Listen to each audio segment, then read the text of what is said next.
Hello students, good morning and welcome back to Gopal Study Circle. Students, आज इस video में हम स्टडी करने वाले हैं स्टैंडर्ड 8 गुजराती माध्यम, जिसमें सब्जेक्ट हिंदी में तृतीय सत्र में पहला जो लेसन दिया गया है जिसका नाम है पत्र एवं डायरी। ठीक है, उसके बारे में हम इस लेसन में पढ़ेंगे, पत्र और डायरी के बारे में। तो देखते दूर बसे अपने संबंधियों, मित्रों, परिवारजनों तथा कभी कभी विभिन्न अधिकारियों को पत्र लिखने की आवश्यकता रहती है, सही ना? हाँ, पत्रों के द्वारा हम अपनी बात अत्यंत सुगमता से उन तक पहुंचा सकते हैं। यद्यपि आजकल दूरभाष यानी टेलीफोन, तार यानी Telegram, email, internet, mobile phone आदि द्वारा भी यह कार्य किया जाता है। पहले के वक्त में जब मोबाइल, इंटरनेट कुछ नहीं था, तब हम हमारा जो संदेश था, ठीक है, दूर वैसे हमारे सगे संबंधी को पहुंचाने के लिए हम पत्र का उपयोग करते थे। पत्र के माध्यम से हम उनको संदेश पहुंचाते थे। आजकल तो आप देख सकते हो, टेलीफोन आ गया है, इंटरनेट है, ईमेल है, मोबाइल फ़ोन, सब कुछ है जो आसानी से हम मैसेज पहुंचा सकते हैं। फिर भी पत्रों का महत्व कम नहीं हुआ है, क्योंकि पत्र के द्वारा विस्तार से अपनी बात व्यक्त की जा सकती है। पत्र के द्वारा विचारों को प्रेषित करना अन्य साधनों की अपेक्षा सस्ता है। अधिकारियों तक अपनी बात पहुंचाने के लिए, शिकायत करने के लिए, आवेदन या प्रार्थना आदि के लिए केवल पत्रों का ही सहारा लिया जा सकता है, अन्य साधनों का नहीं।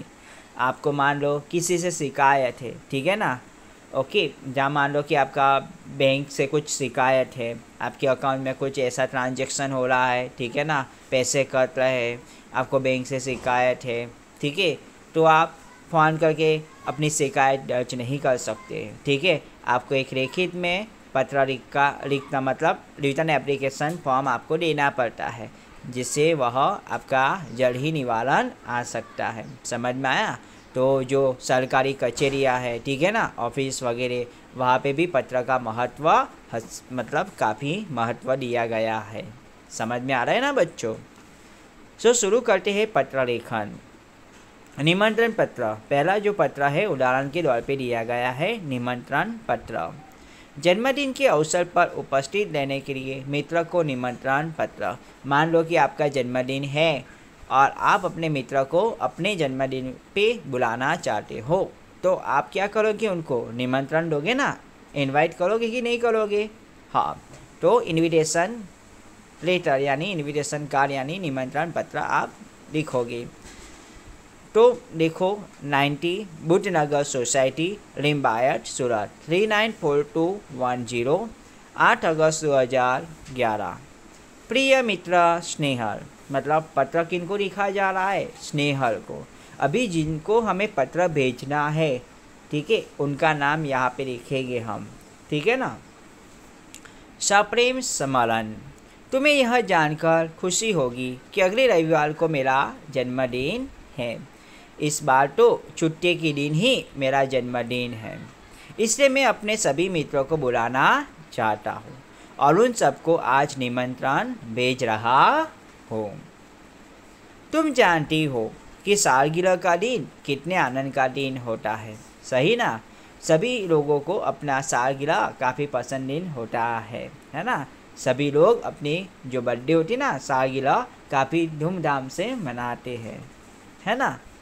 उस दिन हमारे कई रिश्तेदार भी यहाँ आएंगे। बिपिन आने वाला है, साजिद है, प्रशांत है, सानिया, सब ये अवश्य आएंगे। मैं चाहता हूँ कि तुम भी उस दिन यहाँ पे ज़रूर आओ। यदि तुम नहीं आओगे तो हम सबको बुरा लगेगा। हम तो उस दिन सारा समय आनंद में बिताना चाहते हैं। दिन भर भोजन करेंगे, जलसा करेंगे, खेल आदि होगा और रात को सिनेमा देखने भी जाएंगे। मुझे आशा है कि तुम इस अवसर पर ज़रूर आओगे और मेरे उत्साह और आनंद को बढ़ाओगे। तुम्हारे माता पिता को सादर चरण स्पर्श करना। छोटे भाई कमल और बहन संगीता को प्यार देना। तुम्हारे आगमन की मैं प्रतीक्षा करूँगा। तुम्हारा मित्र साहिल शाह। अर्थात जिन्होंने पत्र लिखा है ना, उनका नाम सबसे लास्ट में आएगा। तो पत्र किन्हें लिखा है, किसने लिखा है? साहिल शाह ने। और किसको भेजा है? स्नेहल को। समझ में आया ना? शब्दार्थ में देखिए, रिश्तेदार यानी सगे संबंधी, और उपस्थित का यानी मतलब क्या हुआ? हाजिर रहना, और आगमन यानी आना। ठीक है। अब दूसरा पत्र उदाहरण के तौर पे आपको सामने दिया गया है बधाई पत्र। सालगिरह यानी जन्मदिन पर बधाई पत्र दिया गया है। तो देखो, पहला पत्र साहिल ने लिखा था। किसको लिखा था? स्नेहल को। अब स्नेहल को पत्र मिल गया। स्नेहल को अपने घर पे उसको पत्र मिल गया। अब स्नेहल पत्र का रिप्लाई तो देगा ना, ओके, कि कुछ नहीं बोलेगा। आपके पास आपके कोई किसी मित्र का पत्र आता है, तो आप उसका जवाब दोगे कि नहीं दोगे? तो अब स्नेहल पत्र लिख रहा है। किसको लिख रहा है? साहिल को। और पत्र किसके ऊपर है? बधाई पत्र, मतलब जन्मदिन पे हम सबको बधाई देते हैं ना, by happy birthday to you, इस तरह से। समझ में आया ना? तो सरो सालगिरह पर बधाई पत्र, शांति सदन, लालपुरा, बड़ौदा, 10 अगस्त 2011। प्रिय मित्र साहिल, सप्रेम स्मरण, कल ही तुम्हारा पत्र मिला तो हम सब बहुत खुश हुए। हमें तुम्हारी सालगिरह का निमंत्रण भी मिला, और यह जानकर विशेष प्रसन्नता भी हुई कि कल ही तुम्हारी सालगिरह है, यानी तुम्हारा बर्थडे है। इधर माँ कुछ दिनों से बीमार रहती है, और पिताजी को तो सुबह 10 बजे ही दफ्तर जाना पड़ता है। दफ्तर यानी कार्यालय, यानी ऑफिस कहते हैं, ठीक है ना। दर्शना को भी सुबह स्कूल जाना पड़ता है, और वह तो है भी काफ़ी छोटी। दर्शना कौन है? तो बहन है। किसकी? स्नेहल की। ठीक है। इसी कारण घर का सारा काम का बोझ मुझ पर ही आ गया है। अब तुम ही कहो, यह सारा बोझ किसको सौंप कर तुमसे आ मिलो। मेरे दिल में तो बहुत होता है कि इस शुभ अवसर पर उड़कर तुम्हारे पास आ जाओ। उड़कर तुम्हारे पास आ जाओ मतलब एक कहावत है, मतलब तुरंत ही तुम्हारे पास आ जाओ, अभी के अभी तुम्हारे पास आ जाओ। परंतु घर की स्थिति का विचार करके विवश हो जाता हूँ, और मन करते हुए भी नहीं आ सकता। तुम तो अब 1 साल बड़े हो गए हो। इस अवसर पर मैं तुम्हें बधाई क्यों ना दूँ। मैं तो चाहता हूँ कि बार बार तुम्हारी सालगिरह आया करे और हमें खुशियाँ मनाने का मौका मिले। इस मंगल अवसर पर उपस्थित न रह सकते हुए भी मेरे दिल में तुम्हारे लिए काफ़ी शुभकामना है। मैं चाहता हूँ कि ईश्वर तुम्हें चिरंजीवी रखे और तुम्हारा नया वर्ष शुभदायी हो। तुम्हारा मित्र स्नेहल। समझ में आया ना? तो हमें किसी मित्र का पत्र मिलता है। अब उस पत्र का सब्जेक्ट क्या है? ठीक है, अगर मान लो कि किसी ने हमें निमंत्रण दिया है जन्मदिन के ऊपर आने का, तो हमें उस पत्र का उत्तर इसको बधाई दे के देना चाहिए, जिस तरह से यहाँ पे स्नेहल ने दिया है। समझ में आया? इसके शब्दार्थ देखिए तो सालगिरह यानी जन्मदिन हुआ, दफ्तर यानी कार्यालय हुआ, मंगल यानी शुभ, विवश यानी बेबस, और चिरंजीव यानी दीर्घायु। अब यहाँ पे उदाहरण दर के ऊपर देखते हैं आश्वासन पत्र। ठीक है। खेल महाकुंभ में असफल सखी को आश्वासन पत्र। अच्छा प्रदर्शन नहीं करने पर आश्वासन पत्र दिया गया है। मान लो कि आपकी कोई सखी यानी आपकी कोई मित्र है जो खेल महाकुंभ में मतलब भाग लिया है उसने, और वहाँ पे वो अच्छा प्रदर्शन न कर पाई, मतलब जो चाहिए था फर्स्ट आने का प्रदर्शन वो न कर पाई। तो आप अपने मित्र को, मतलब जब भी कोई मान लो कि हमारा कोई मित्र है और खेल महाकुंभ या किसी कंपटीशन में पार्ट लेता है और बहुत सालों से वह मेहनत कर रहा था इस कंपटीशन के लिए, और कम नसीब वो उसमें सक्सेस नहीं हो पाता है, तो ये जनरली है, मतलब उसको दुख होगा कि नहीं होगा? वो जो उत्साह था वो थोड़ा कम हो जाएगा, है ना, वो निराश हो जाएगा। तो क्या आप अपने मित्र को निराश होते हुए देखोगे? कभी भी नहीं। इसलिए आप अपने मित्र को आश्वासन देते हुए यहाँ पे एक सखी ने दूसरे सखी को क्या लिखा है, पत्र लिखा है। एड्रेस यानी देखो, मातृछाया, स्टेशन रोड, कारूपुर, अहमदाबाद 17 नवंबर 2011। प्रिय सखी जागृति, मतलब किसको पत्र लिखा जा रहा है, जागृति को। सप्रेम स्मृति, आज तुम्हारे पिताजी से फोन द्वारा पता चला कि तुम खेल महाकुंभ में चक्रफेंक प्रतियोगिता में असफल हुई हो। यानी आज तुम्हारे पिताश्री के साथ फ़ोन पे में बात कर रही थी, तब तुम्हारे पिताजी से मुझे पता चला कि खेल महाकुंभ में जो चक्रफेंक प्रतियोगिता है उसमें तुम क्या हुई, असफल हुई। इस समाचार से मुझे बहुत दुख हुआ कि तुम्हारा इस प्रतियोगिता में प्रदर्शन अच्छा नहीं रहा। हमने तुमसे बहुत आशा लगा रखी थी कि तुम जिले में प्रथम आओगी। हाँ, पूरे जिले में क्या होगी, प्रथम। प्रिय सखी, खेल में हमेशा जीतना ही महत्वपूर्ण नहीं होता।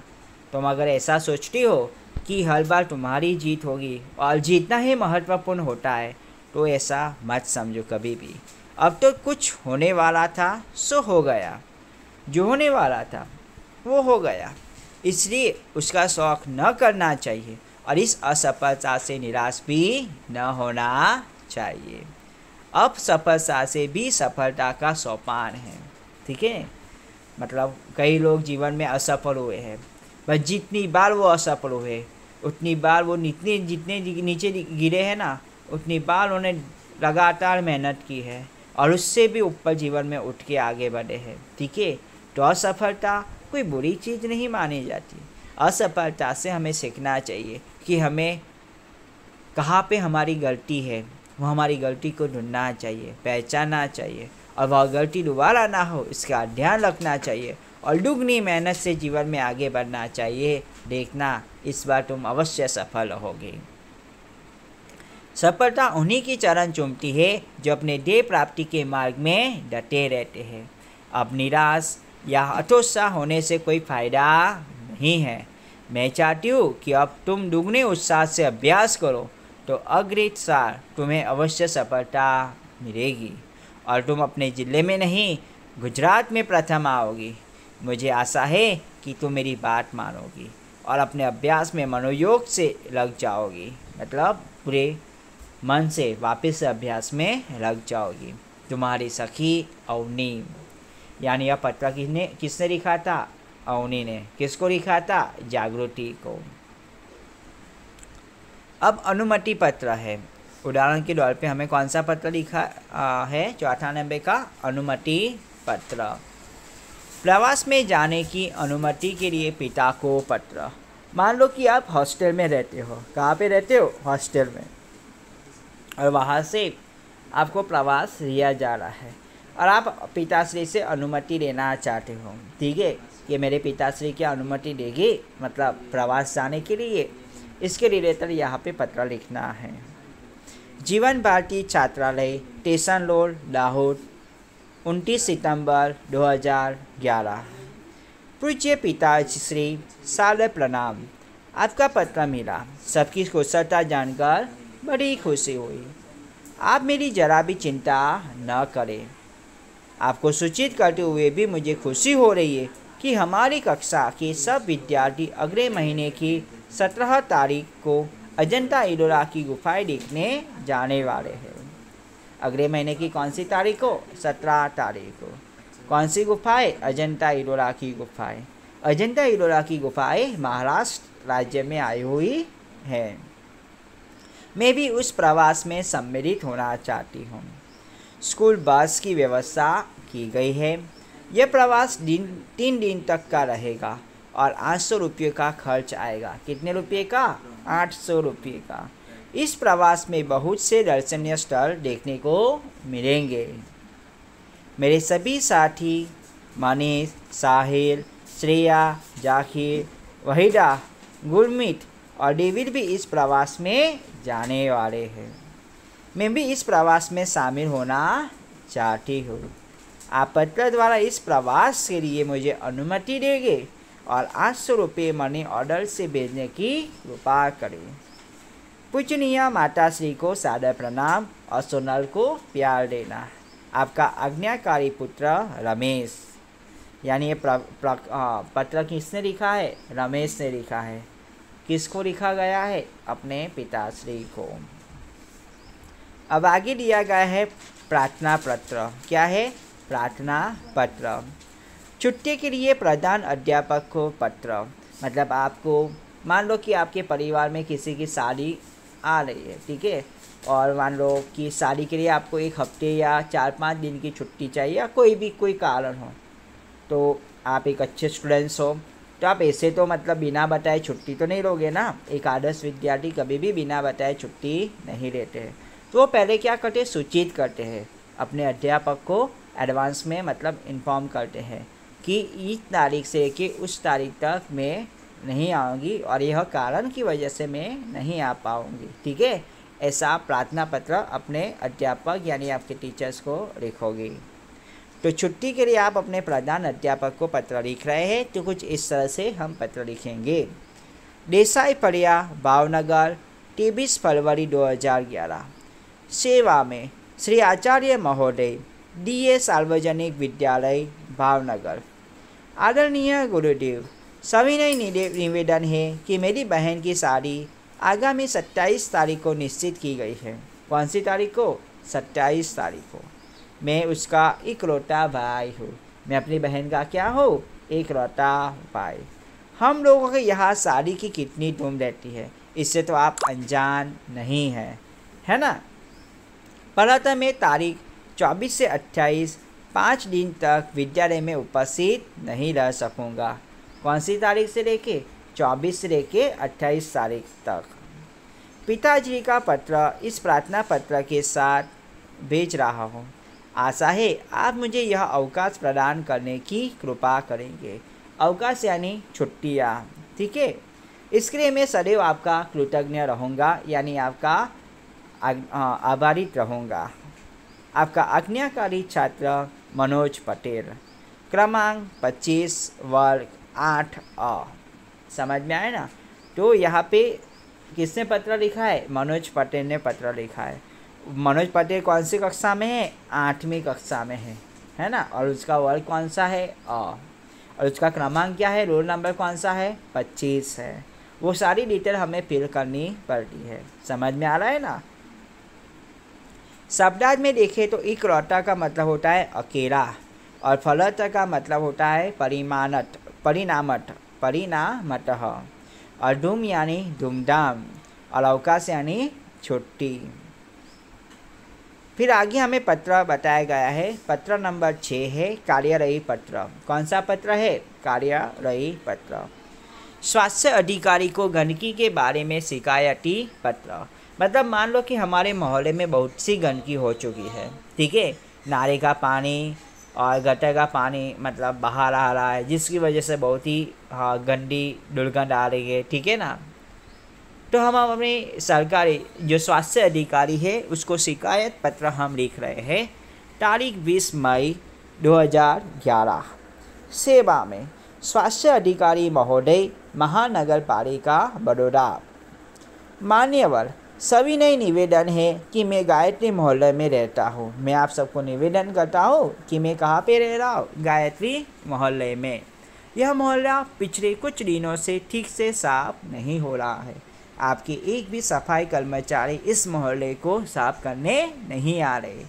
आजकल शादी का मौसम है, रास्ते पर गंदगी फैली है। पास की कूड़ेदान यानी डस्टबिन में सब जूठन डाल जाते हैं, मतलब जो बचा हुआ खाना है ना वो सब कुछ डाल देते हैं। बदबू के कारण पिछले 2 दिन से तो यह हाल हो गया है कि वहाँ से आना जाना भी मुश्किल हो गया है। आने जाने वाले सभी लोग परेशान हो रहे हैं।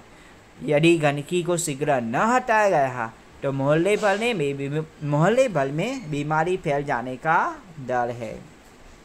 आशा है कि आप शीघ्र ही उसे हटवाने की व्यवस्था करेंगे। आपका विनम्र सेवक सुरेश भाई माँ पलमार, गायत्री मोहल्ला बड़ौदा। समझ में आ रहा है ना। तो यह पत्र किसने लिखा? तो सुरेश भाई ने लिखा था। ओके, एक स्वास्थ्य अधिकारी शिकायती पत्र लिखा। अब आगे है व्यावसायिक पत्र। ठीक है, व्यावसायिक पत्र, पुस्तकें बेचने के लिए पुस्तक विक्रेता को पत्र। मान लो कि आपकी पुस्तकों की दुकान है और जो पुस्तक विक्रेता है जहाँ से आप पुस्तकें खरीदते हो वहाँ से आप मतलब क्या हुआ, एक तरह का ये व्यवसाय हुआ ना। तो आप ऑर्डर देते हो कि ये सारी पुस्तकें मुझे चाहिए, तो ऐसा एक पत्र आप लिख रहे हो। तारीख 10 जुलाई 2011। सेवा में व्यवस्थापक श्री गजानन पुस्तकालय, सुभाष रोड, वलसाड। महोदय, मुझे निम्नलिखित पुस्तकों की आवश्यकता है, उन्हें आप डाक से भेजने की कृपा करें। यानी पोस्ट से भेजने की क्या करें, कृपा करें। तो कौन कौन सी पुस्तकों की आवश्यकता है? तो पहला है नन्हा कोश, उसके लेखक कौन है? श्री रतिलाल नायक, या मतलब रतिलाल नायक ने यह पुस्तक लिखी थी, नन्हा कोश। नालंदा विशाल शब्द सागर, श्री नवल जी की यह पुस्तक है। बृहद हिंदी शब्दकोश, डॉक्टर श्याम बहादुर वर्मा और डॉक्टर धर्मेंद्र शर्मा ने यह पुस्तक लिखी थी, वह चाहिए मुझे। साहित्यिक मुहावरा लोकोक्ति कोश, हरिवंश राय शर्मा जी की यह पुस्तक है। कृपया उपयुक्त पुस्तकें उचित कमीशन काटकर शीघ्र ही VPP यानी वैल्यू पेएबल पोस्ट से भेज दें। भवदीय प्रीति शाह, शांति भवन, MG रोड, राजकोट 360001। समझ में आ रहा है ना? आप आई होप कि आपको ये सारे जो पत्र है 1 से 7 जो मैंने आपको समझाए, ठीक है, पहले से लेके 7 नंबर तक के पत्र। पहला पत्र जो निमंत्रण पत्र मैंने आपको समझाया, दूसरा जो था वो बधाई पत्र था, तीसरा आश्वासन पत्र, चौथा अनुमति पत्र, पांचवा प्रार्थना पत्र, छठा कार्यवाही पत्र और सातवां जो था वो व्यवसायिक पत्र था। ठीक है, आई होप कि ये सारे पत्र आपको समझ में आए होंगे। आगे एक है डायरी लेखन। चलो हम देख लेते हैं डायरी लेखन के बारे में। डायरी शब्द अंग्रेजी भाषा का है, अंग्रेजी भाषा से लिया गया यह शब्द है डायरी। डायरी के लिए हिंदी में क्या है? दैनंदिनी, दैनिकी आदि शब्दों का प्रयोग होता है। यानी हम बोलते हैं ना रेशन डायरी वगैरह, है ना, स्कूल में आप प्रयोग किए जाते इस शब्द का। तो डायरी क्या हुआ? एक हिंदी अंग्रेजी शब्द हुआ, उसका हिंदी में अनुवाद क्या होता है? दैनिकी या दैनंदिनी। डायरी में निजी जीवन में प्रतिदिन घटी घटनाओं का लेखा जोखा रखा जाता है। मतलब आप अपने निजी जीवन में कौन कौन सी चीज़ करते हो वगैरह, जो भी घटनाएं घटित हुई आपके जीवन में वो सब कुछ आप लिख सकते हो। डायरी के पढ़ने से किसी व्यक्ति के जीवन में घटित घटनाओं, कार्यों या तथ्यों की जानकारी प्राप्त होती है। डायरी में व्यक्ति घटित घटनाओं के साथ साथ अपने मन में उठी प्रतिक्रियाओं की अभिव्यक्ति भी अंकित करता है। यानी डायरी आपकी एक अच्छी मित्र मानी जाती है। समझ में आया ना? आप अपने मन के विचार, अपने मन के भाव, आपके मन में जो सब कुछ चल रहा है, भविष्य में क्या करना है, उसकी प्लानिंग भी आप अपने डायरी में लिख सकते हो और एक मैप यानी नक्शा बना सकते हो कि मुझे किस तरह से जीवन में आगे बढ़ना है। इसलिए डायरी हमारे सर्वश्रेष्ठ मित्र मानी जाती है। इसलिए उसमें वैयक्तिकता होती है। डायरी प्रतिदिन भी लिख सकते हो, साप्ताहिक भी लिख सकते हो, पाक्षिक यानी 15 दिन, या मासिक यानी महीने में भी लिखी जा सकती है। जैसे जैसे आपकी मर्जी, जैसे जैसे आपको समय मिलता है उस समय के हिसाब से आप डायरी लिख सकते हो। डायरी लेखन की विशेषता क्या है? चलो हम देख लेते हैं। तो डायरी लेखन में निम्नलिखित गुण होने आवश्यक है। डायरी लेखन में क्रमबद्धता होनी चाहिए, मतलब क्रम वाइज सारी घटनाएं लिखनी चाहिए। इसमें लिखा गया विवरण संक्षिप्त होना चाहिए, सारगर्भित होना चाहिए तथा वास्तविक होना चाहिए। डायरी लेखन में स्थान, तिथि, घटना या तथ्य का स्पष्ट रूप से उल्लेख होना चाहिए कि कौन सी घटना, कौन सी तारीख को, कौन सी तिथि को वगैरह हुआ था और कौन से स्थान पे हुई थी, वो सब कुछ अच्छे से उल्लेख किया जाना चाहिए। डायरी लेखन करते समय आलोचना, टीका टिप्पणी, बनावटीपन, काल्पनिकता, चित्रात्मकता, अनावश्यक विचार से बचना चाहिए। आपको काल्पनिक मतलब वगैरह सारी चीज़ों पे ध्यान नहीं देना चाहिए। जो वास्तविक घटना है उसके ऊपर आपको डायरी लिखनी चाहिए। चलो आप डायरी तो लिख रहे हो, पर डायरी लिखने से आपको क्या लाभ होंगे तो वो देखते हैं। इसमें जीवन में घटी घटनाओं की जानकारी प्राप्त होती है। दूसरी ये डायरी में तथ्यों का उल्लेख कर रहता है और इसी कारण व्यक्ति दिन भर जो अच्छे और बुरे काम करता है उसका उल्लेख भी रहता है डायरी में। इससे संदेह मतलब धीरे धीरे बुराइयों से बचा जा सकता है। मान लो कि 1 हफ्ते तक आपने डायरी लिखी है, ठीक है, 7 दिन तक, और जो भी अच्छा काम किया, जो भी बुरा काम किया, वो सारी चीज़ों का उल्लेख आपने अपनी डायरी में किया है। जब हफ्ते का आखिरी दिन यानी जब रविवार आता है तब आप देखते हो और पढ़ते हो कि 1 हफ्ते में मैंने क्या लिखा। जिसमें भी बुरी आदतें थी वो आप पढ़ोगे, वो लिखो, जानोगे तो आपको अच्छा नहीं लगेगा। फिर आप सुधारने की कोशिश करोगे और डायरी से लिखी गई ये जो आवश्यकता चीज़ है वो आपको मैंने बताई। डायरी ऐसा दस्तावेज जिससे पढ़कर किसी व्यक्ति के जीवन के पिछले अनुभवता तथा घटनाओं की जानकारी और वह भी संभावित व्यक्ति के शब्दों से प्राप्त की जा सकती है। ठीक है, आगे हमें डायरी लेखन के उदाहरण के तौर पे 2 डायरी दी गई है। अपने नए विद्यालय के पहले दिन की घटनाओं को अपनी डायरी में लिखिए और दूसरी है वार्षिक परीक्षा के 1 दिन पूर्व के अनुभव को अपनी डायरी में लिखिए। आई होप कि आगे का जो काम है वो आप अच्छे से कर पाओगे। यहाँ तक मैंने आपको समझाया। डायरी बहुत ही आसान सी चीज़ है, ठीक है ना, ओके, जो आपको लिखना है। ओके, आई होप कि आपको ये चैप्टर अच्छे से समझ में आया होगा। So good luck and best of luck for this work and please share and subscribe my channel.